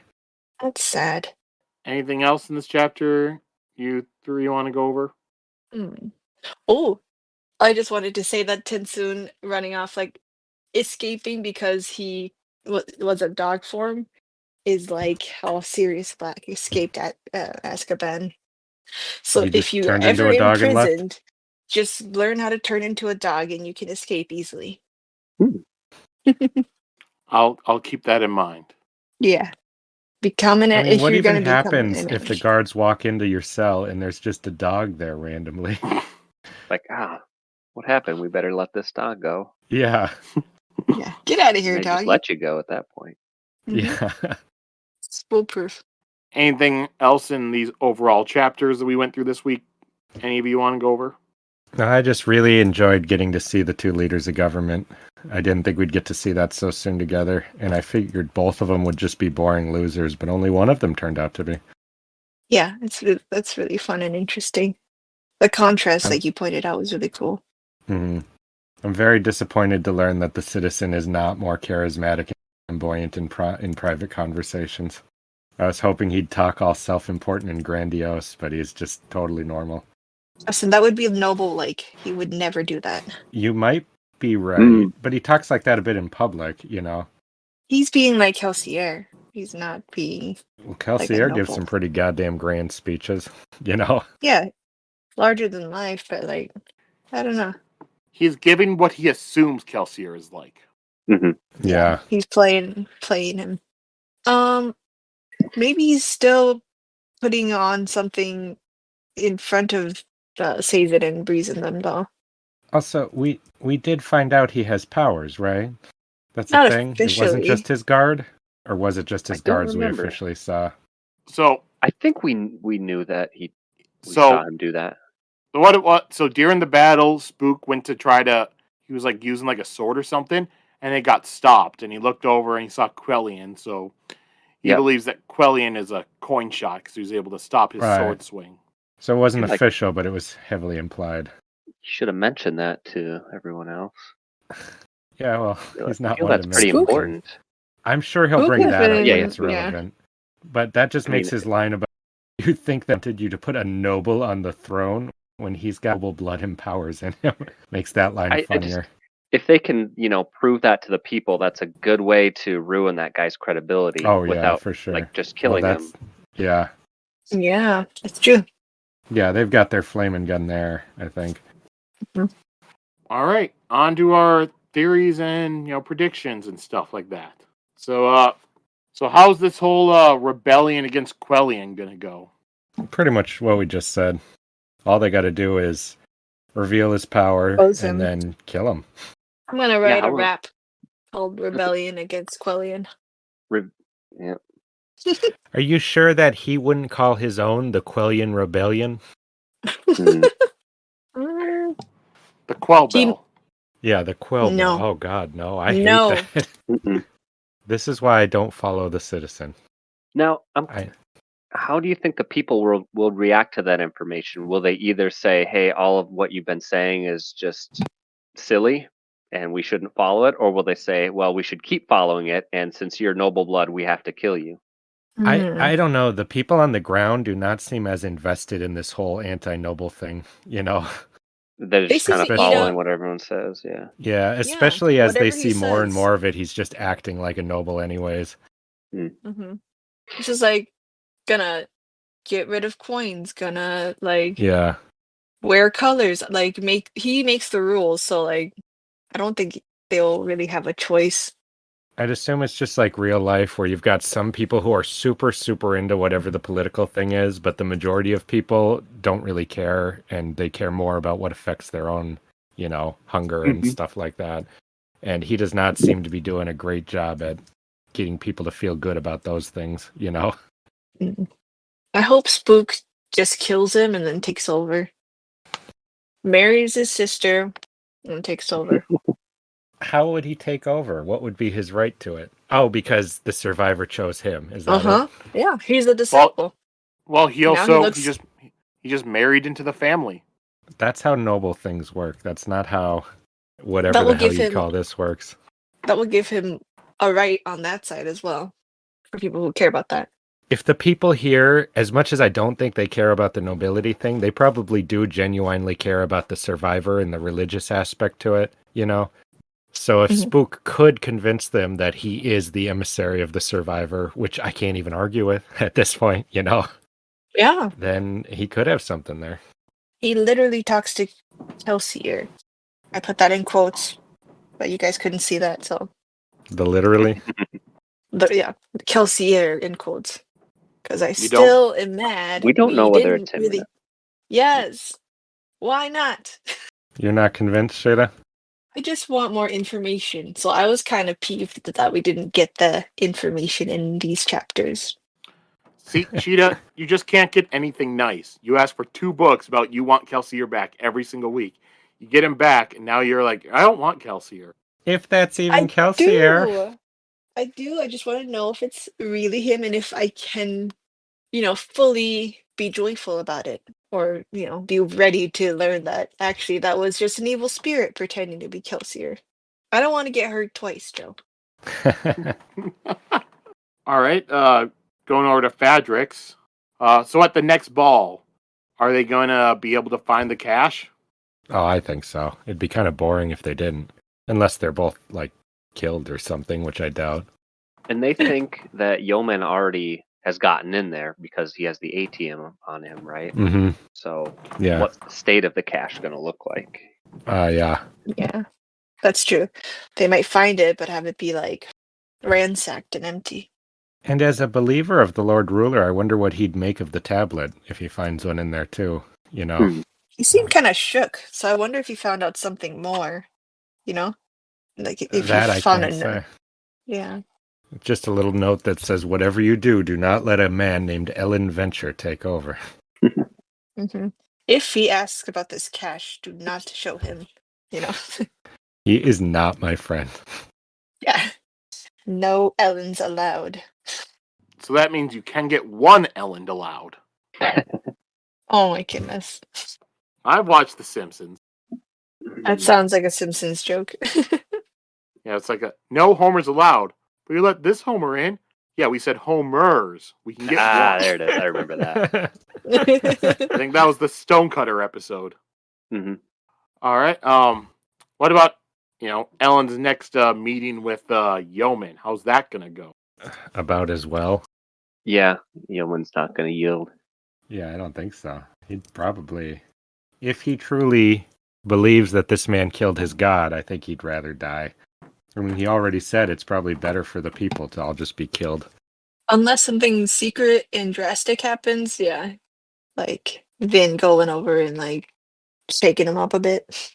If they let him in on that stuff about the Lord Ruler, though, I wonder if he would change his mind. Yeah, I wonder. Because he seems intelligent, and he seems to really But he'd likely really say like. you have no claim to that. You're the ones who killed him, you know? Maybe he'll be visited by his own Miss Spirit. The Lord Ruler comes. Hmm. All right. He takes and the form of your greatest hero. Oh, that'd be scary if it's one of those kind of situations. Mhm. all right. So where's TenSoon gonna be heading to then? Well, to Vin, I To Vin. think. To Yeah. Vin. He has no idea what's been going on in the outside world, right? So maybe No. Luthadel? Yeah. But then we also don't know where the Khandra home place is in relation to everywhere else. Or maybe we do, but I don't. Turns out it's right Oh, I next don't door. remember. Yeah. That would be great. Yeah, I mean, I can only think of him going to Luthadel because that's where he last knew Vin was. I wonder how easy it would be to get info, like where the Emperor is. I mean, Oh, they're I'm marching with sure. a big army of Koloths. People will know. All right. And then, do any of you have any other theories or predictions you want to throw out there? Yeah. Thinking about who is writing the epigraphs. Mm-hmm. What do I have here? Just a couple excerpts. One was that night when we discovered the well for the first time, something, something, something. When we discovered the well. So the person writing this must be one of those people who were at the Well of Ascension, right? So that leaves Ellen, Vin, and then I think Ham and Spook were kind of there, but I don't know if they ever actually went to the well. And then another is I bless Rashik for his oversight. Without that nugget, Elend would have died that day at the well. So it's not Elend. It sounds like something Vin would say unless we ruled Vin out. That's the way they talk. That's the problem with Vin to me. Yeah. Do you think it's at all possibly Spook? Because he was there at the well. And aside from that, he is getting a much bigger part than he's ever had. And he's gaining new metal powers. And he's become a whatever they call it with this tin. I don't know. Mhm. Could be Spook in like 500 years when he's become super learned. We'll find out. Gosh, sometimes I get really scared when I think that my Lord Ruler is Spook. Could be real. It'd be the future Lord Ruler, though. Yeah, but time is not a thing to him. So he's all over the time at the same time, Mm-hmm.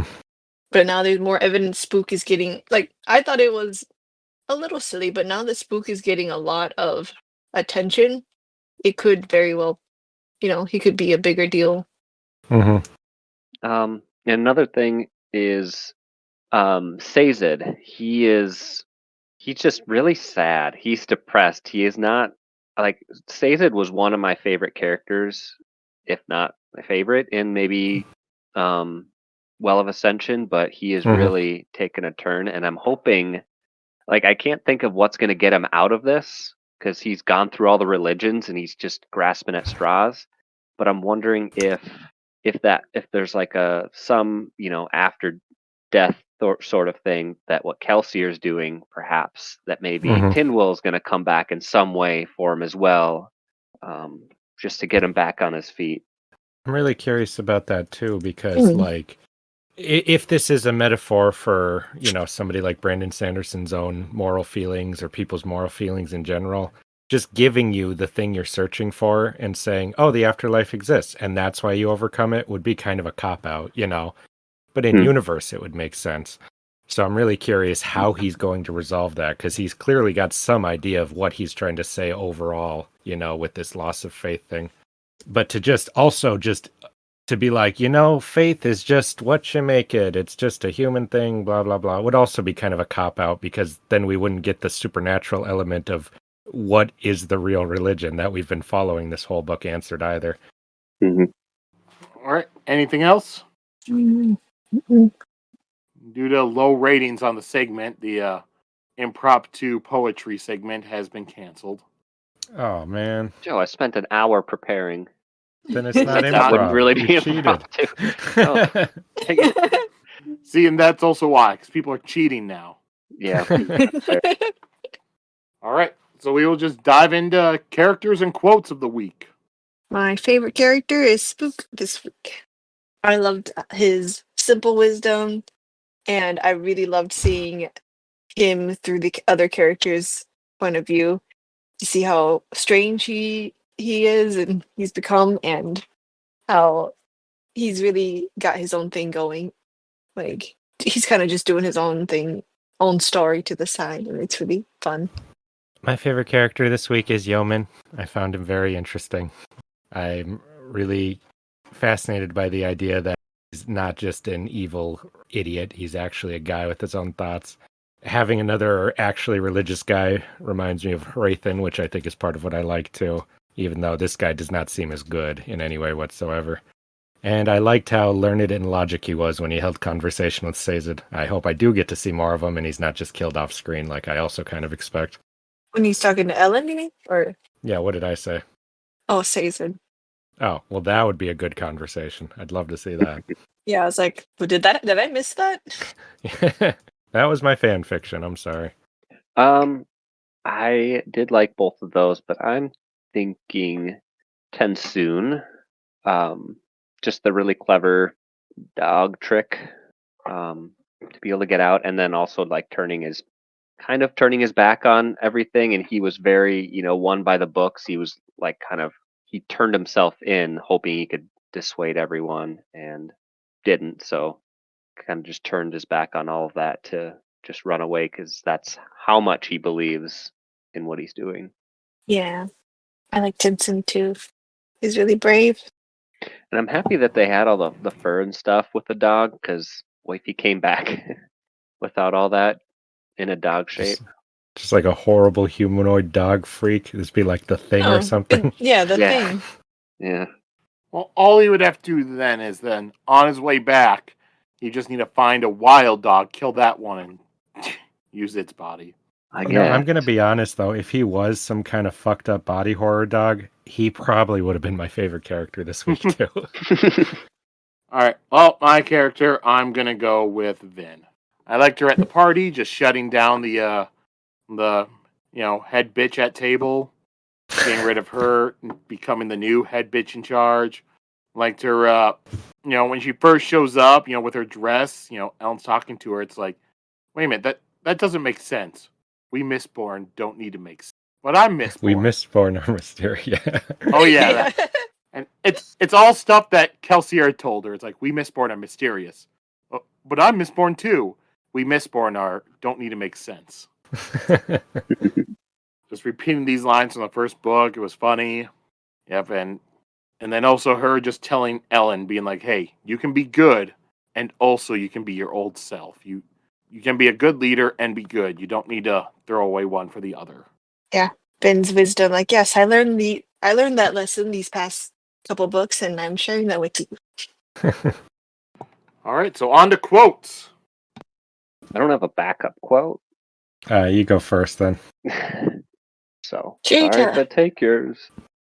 When Elend says to Vin, you have to admit you're unusual, Vin. You're like a strange mixture of a noblewoman, street urchin, and a cat. Oh yeah. Thus you've managed, in our short 3 years together, to kill not only my god, but my father, my brother, and my fiance. That's kind of a homicidal hat trick. And I don't know how hat trick exists in this world as a term, but yeah, I thought that was pretty funny. And actually kind of bold. I wasn't sure how she was going to react to that. I thought she'd get kind of offended. But Well, he threw the cat in there. I think that softened it. yeah, but he said you killed all my family and stuff. Yeah. She's like, yeah. She took it well. It's kind of not squeamish. Yeah, I kill people. Like I was Oh, surprised and too, but yeah. Oh god. what did what happened after that? Like she said, like something alluding to him worrying about her killing herself or something. Oh yeah, I'm because not he just only has like, one yeah. family myself. left, basically her, and Yeah. she's like, "I'm not going to drown myself." Yeah. That I was like, "Oh my god, is that foreshadowing? Is she I going to know. drown herself?" no. I thought that too. Wild. Yep. So you got me really thinking on this hat trick thing. So I looked it up. It comes from 1858 in cricket. A guy did 3 wickets with consecutive deliveries, whatever the Ooh. fuck that means. Fans held a collection for this guy and presented him with a hat bought with the proceeds. That's very specific to our world, so that's a really That's interesting canon. comment. Canon in this world now. So I guess H.H. Stephenson got a hat for his thing, and then the Chelmsford Chronicle published it. Yep. And now it's pretty much if you ever go to a hockey game, if you're wearing a hat, just always be prepared to lose that hat. Don't wear your good hat. Because Does everyone throw their hats in the air? yeah, like if I go to a NHL game, if my team's there and a player scores 3 goals, everyone throws their hat out onto the ice. It just gets filled up. Oh, on the ice. I thought it was like straight up in the air. No, You wind up with a better hat. No, you throw it onto the ice and they collect them and do something. Hmm. And yeah, if I see somebody not throwing their hat out, I give them the stink eye. I thought you were going to say My you take their goodness. hat and throw it. Yeah, I take their top hat and I just toss it in the air. I don't know who's going to a current NHL game in a top hat, but Just a fancy guy. Nick, you actually just ruined the entire book for me, I think. That took you out of it. It took me completely out. I never would have thought of that or thought where that term came from. Now I think Sanderson is a hack. he does have kind of an explanation he gives when people bring up something. What I would I'm give as asking an that one. explanation What's is that? what I would give as an explanation is this is a foreign world in some other universe, and they definitely don't speak English. So I would say this whole book is a translation from whatever language they really made up on there, and that hat trick is just another translation of some term they would use for that. I don't I'm know, afraid Joe. I'm not satisfied by that. Oh, That okay. may be a rational thing, I like Well, but I want to know that- in universe. Well, that is pretty much Brandon Sanderson's explanation, is the stuff is translated to our own language. Oh man. Yes. So it's just a bad translation then. Okay. Well, it's not a bad translation. It's just to something we can understand. Like, yeah, it's a localization, so that way we can understand it. Yeah. Right, you're upset about hat trick, but you're not upset that they speak English on this world, which was developed. Well, on Earth, I am. I just haven't complained about it on air. Wish this book was written in the original. What is this? Mhm. Cell or which planet? This is Scadrial. Yeah, it should be written in the original Mhm. Scaladrian It really or should whatever. be if he was Well- any kind of real writer. Well, even this, it's there's multiple language on that planet, because I think in the first book, Sazed said he knew like 300 languages or 158, something like that. True. As long as they don't call it English. I think technically said that the language they speak is like a kind of a ancient dialect of like Terrace or something like that. Hmm. Because it was one of the many clues in that first book to hint that the Lord Ruler was actually. Cool. Next quote. All right. My quote is just the exit that Elend and Vin do. All right then, he said, ready to make a grand exit?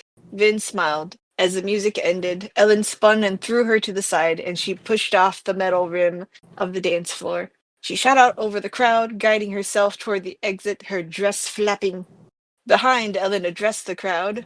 Thank you so much for letting us join you. Anyone who wants to escape the city will be allowed passage through my army. Vin landed and she saw the crowd turn as Ellen jumped over their heads, fortunately managing to guide himself through the relatively low room without crashing into any windows or hitting the ceiling. He joined her at the doors and they escaped through the antechamber and into the night. Like, this is so dramatic and theatrical, which is, I thought it was just really fun and funny, like we were saying, that they're such dorky characters. Or like, they're just funny, wanting to be super cool, and because of their powers they are super cool because they're able to fly. I also liked when they were dancing too, and how that's never really been seen before because Mistborns didn't really use their powers openly like that. So that was like, their first dance was a dance that probably has never been seen before. It just sounded really. Or they thought they looked cool, and it was just like that Sunny episode where they do that dance at their prom. Yeah, I know what you're talking about. Yeah, I know. I thought that too a little bit. But the whole ball seemed like a fantasy. What is it when like a nerd gets their fantasy revenge? I don't know. Oh, I I know don't know what the trope you're name. talking about. Yeah. Yeah. Hmm. It sounds like that. They go back to their high school and all their friends are lame. Well, all the cool kids are lame and they're the coolest now. Like it felt like a high school reunion because Ellen met his old friend. They even meet Shan's cousin and stuff like that. Yeah, how you doing? I'm the emperor now. Yeah, exactly. Yep. And she's like prom queen. Like, it's just. Power couple for sure. Yeah. I would say that word isn't adequate enough to describe them. Mine is Yeoman and Elend talking. This is the reason I detest you, Venture. You're a hypocrite of the worst kind. You pretended to let the people be in charge, but when they ousted you and picked another, you had your Mistborn conquer the city back for you. You rule by force, not by common consent, so don't talk to me about rights. To which Elend responds, There were circumstances in Luthadel, Yeoman. Penrod was working with our enemies, and he brought himself the throne through manipulating the assembly. That sounds like a flaw in your system. A system that you set up. A system replacing the one of order that existed before it. A people depend on stability in their government. They need someone to look to, a leader that they can trust, a leader with true authority. Only a man chosen by the Lord Ruler has that claim on authority.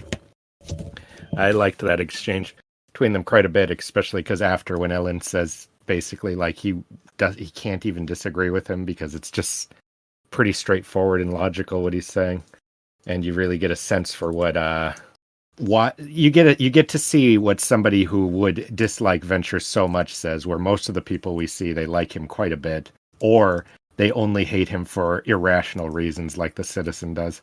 Mm-hmm. All right. So mine, it's Vin, just introspective thinking while she's at the ball. This is part of me, she thought. I didn't want it to be, perhaps because I didn't believe that I deserved it. Found this life too different, too full of beauty and confidence. Yet I am a noblewoman. I do fit in here. I was born to the streets through one parent, but was born into this through the other.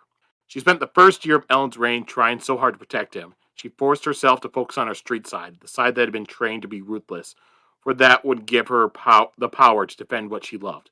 Yet Kelsier had shown her another way to be powerful, and that power was connected with nobility, with their intrigue, their beauty, and their clever schemes. Vin had taken almost immediately to life at court, and that had frightened her. That's it, she thought, smiling at another curtsying young woman. That's why I always felt this was wrong. I didn't have to work for it, so I couldn't believe that I deserved it. She had spent 16 years on the street. She had earned that side of her. Yet it had taken her barely a month to adapt to noble life. It had seemed impossible to her that something that came so easily could be as important a part of her as the years spent on the streets. But it was. I had to confront this, she realized. Tindwyl tried to make me do it over a year ago, but I wasn't ready. Yep. And she needed to prove herself, not only that she could move among nobility, but that she belonged with them, because that proved something much more important. That the love she'd earned from Ellen during those early months wasn't based on a falsehood. It's true, Vin thought. I can be both. Why did it take me so long to figure it out? Because I always like all the introspective Vin stuff from everything. Last book, this book, all that. And right here, it's pretty much her entire identity crisis that she's been having for the last 2 books. She's figured it out. She knows, that where she stands with the nobility, with Ska, all that. And her whole, like, should I be with Ellen? Should I not? She's finally just like, you know what? No, I should be with him. It's true and all that. I think it's funny that she finds that out and then immediately shares that whole experience with Ellen to help him when he was kind of feeling that about being back at the ball. All right. So now it's time to look forward to next week. So for next week, we'll be doing chapters 34 through 39. The way you say that, do you want us to cheer or something? It seems like it's Cool. like, wow. And now 39. Like you're I think I was introducing saying it. them. I was kind of doing it the same way that that other Joe does it in the intro thing. Yeah, he does. Yeah, not me, but a completely different person named Joe. Yeah, that. Oh, You'll I never see. be him. Don't even try. Yeah. Yeah. That guy is a the- god. Those stupid intros on all our episodes. All right. I like him. Hey, Don't stop diss dick other riding Joe. other Joe. He's not here to give you compliments. Other Joe. All right. So no sponsor this week. So yeah. So let's just go into plugs and stuff. Do we have to do the plugs forever? Yes, you have to. Why? I will- Because. Sheta, this was the contract that Justin wanted when we started the thing. I Mhm. said before. I said when I brought up the idea with the podcast, Justin's thing was, all right, I'll do it, but I do have to pimp out my stuff every single week. I don't care. I need to bring it up. Now that Justin's sick of it, he can't stop it because that we are contractually obligated. Yeah, there's to a do that. contract. And I've already had a 700,000% increase in traffic because of that, Sheta. I didn't sign no contract like that. I didn't even know that was part of it. And So Sheta, go find. do you ever listen to podcasts? They always have the same stuff at the end. Mm-hmm. Yeah, And but See, this is where most people have stopped listening anyway, Sheta. Yeah. They're like, oh, okay, the book's That's done. good. Leave. If you just caved and let it happen, it'd be done by now. True. okay, sorry. You're going All right. first now, Sheta. All right. My Instagram for my art is at Sheta_low. And my other Instagram for cosplay, fashion inspo, etc. is Mermaid Machete, which is also my gamer tag if you ever want to play. Also, For art and what? You got more? that's it. For art and comics, you can go to Profanity Beaver on Instagram, Twitter X, DeviantArt, and probably somewhere else. And you do that, and you will see things. Some things that you may not want to see. Yes, things you wish you'd never seen, and yet will help you learn about this nightmarish world we live in. All right. And now for our main show stuff, leave a review. Give us a rating if you can. All that stuff to help us out. Yay. That's how you do a plug, Sheta. If you Not very enthusiastic. if you want to contact us on, those social media things where you leave like posts or tweets or stuff, either Blue Sky, Cosmic Chronicles, or Key, a most ancient letter, formerly known as Twitter, at Cosmicron, CosmeChron. See, Sheta, at least with your plugs, you did not come up with the Key, a most ancient letter joke, and now you have to keep saying it every week. Yeah. Hey, it's become a part of your brand. I know. wish I had a brand. Hey, who's your PR person, Joe? They're great. It's No, Nick. they're not. All right. And also, if you want another way you can contact us and you don't want the public to see it until I read it aloud, you can always send us an email, cosmicchronicles@gmail.com. So, yep, that's going to be about it. So, everyone, once again, chapters 34 through 39 next week. So, go out there. I don't know. If you see... If you see something, say something. There we go. Yes. Hmm. And as Gruff McGruff would say, let's take a bite out of crime. Mm-hmm.